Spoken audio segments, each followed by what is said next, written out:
Pada zaman dahulu, di sebuah desa hiduplah seorang janda miskin dan seorang anak gadisnya. Janda itu bernama Mak Dasah dan anak gadisnya bernama Darmi. Mereka tinggal di sebuah rumah kecil sederhana. Rumah itu adalah peninggalan suami Mak Dasah yang meninggal dunia sejak Darmi berumur 1 tahun. Semenjak ditinggal pergi oleh sang ayah, kehidupan ibu dan putrinya Darmi begitu sulit karena ayahnya meninggalkan mereka berdua tanpa adanya warisan sedikit pun. Namun, ibu tersebut mampu merawat Darmi dengan sangat baik. Ibu itu bekerja di sawah dan juga di ladang milik orang lain. Anak perempuannya itu tumbuh menjadi gadis dengan paras rupa yang sangat cantik. Gadis itu memiliki perawakan yang indah dan juga semapai. Rambutnya panjang, begitu lembut, lebat, dan terurai dengan indah, hingga ujung mata kakinya dengan gaya mengikal hingga tepian. Namun, di balik kecantikan paras dan rupanya, sifat dan hatinya tidak mampu menyamai kecantikannya.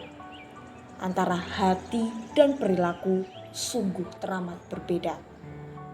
Gadis itu jauh dari kata baik. Dia sangat pemalas dan juga manja serta egois. Anakku, bagaimana jika kamu membantu ibu di sawah? Ibu butuh bantuan.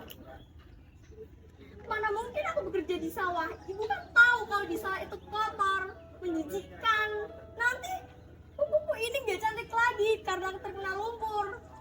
Apa kamu tidak mau membantu ibu atau sekedar kasihan kepada ibu? Pekerjaan di ladang itu hanya cocok untuk ibu. Tidak mungkin aku bekerja di sana. Kayak ibu udah jelek, menjijikkan. Darmi selalu mengambil upah hasil kerja ibunya. Meskipun tak pernah dibantu oleh anaknya, tetapi sang ibu tetap rajin untuk berangkat dan bekerja di sawah atau di ladang. Setiap selesai bekerja, Darmi seringkali menghampiri dan meminta uang hasil kerja dari ibunya untuk memenuhi apa yang dia inginkan. Assalamualaikum. Waalaikumsalam. Baru pulang kerja. Mana uang hasil kerjanya? Ibu sudah mendapatkan uang, tapi jangan kamu ambil uangnya semua, karena untuk kebutuhan hidup sehari-hari. Aku harus terlihat cantik. Udah yang kupunya juga udah habis. Aku harus beli lagi.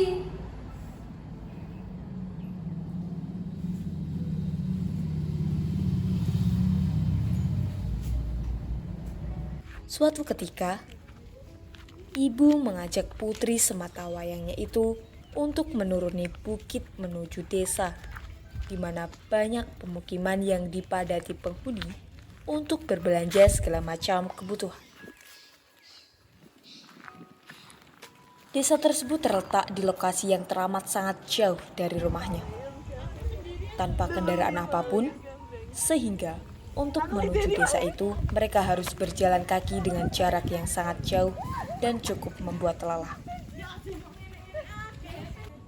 Seperti biasa, gadis egois itu berjalan dengan pakaian yang sangat mewah dan cantik. Pakaian mewah dan riasan yang cantik itu sengaja ia gunakan demi menarik perhatian setiap orang yang melihatnya. Di tengah kerumunan, gadis itu menjadi pusat perhatian para pemudi. Hingga akhirnya ada seorang pemudi yang datang menghampiri dan memberanikan diri untuk menyapa gadis cantik itu. Ya bukan, dia tuh pembantuku. Darmi dan ibunya lantas melanjutkan perjalanan dengan kondisi yang sama, di mana Darmi berjalan di depan ibunya. Tak lama kemudian, Ada seorang pemudi lagi yang menyapa sembari bertanya Hai Darmi, pada Darmi. siapa perempuan yang ada di belakangmu? Apakah dia ibumu? Ya enggak lah, emang kita kayak anak dan ibu. Dia itu budakku.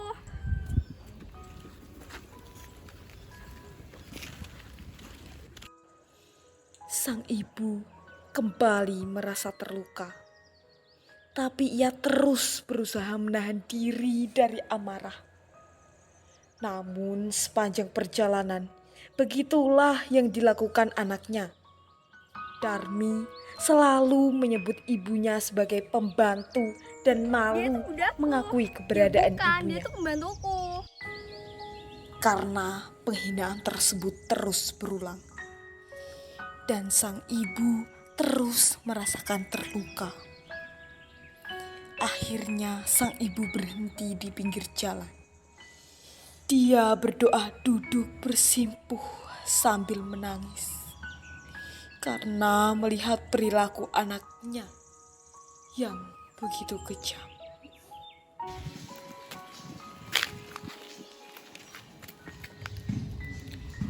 Bu, ibu kenapa? Meski bertanya berulang kali, sang ibu tak juga menjawab pertanyaannya. Ya Tuhan, aku memohon ampunan bagi diriku yang lemah dan tak berdaya ini.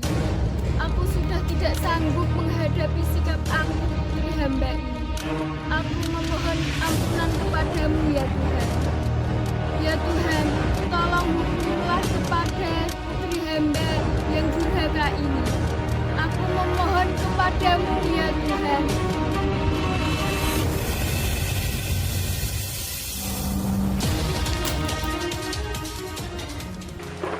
Sekadang dari Tuhan yang Maha Esa, langit tiba-tiba mendung dan gelap.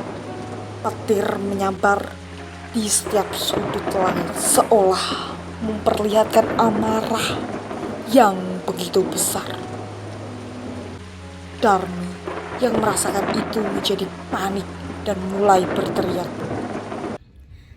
Ibu, ada apa dengan tubuhku? Kenapa kakiku tidak bisa digerakkan? Ibu, ampunilah Darmi. Maafkan Darmi, Ibu. Darmi tidak akan mengulanginya lagi. Ibu.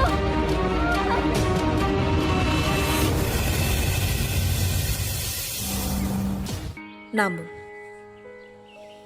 segala permohonan maaf Darmi sudah terlambat. Nasi sudah menjadi bubur. Hukuman atas kedurhakaan Darmi sudah tidak bisa diberi ampun. Perlahan, sedikit demi sedikit tubuh Darmi berubah menjadi batu. Dari ujung kaki hingga kepala tubuh Darmi semakin mengeras. Sebelum anaknya berubah menjadi batu, sang ibu dapat melihat putrinya yang menangis sambil memohon ampun kepadanya. Dengan mata kepalanya sendiri, akhirnya sang ibu melihat Darmi berubah menjadi batu. Orang lain yang berada di sana juga menyaksikan kejadian itu. Darmi berubah menjadi batu.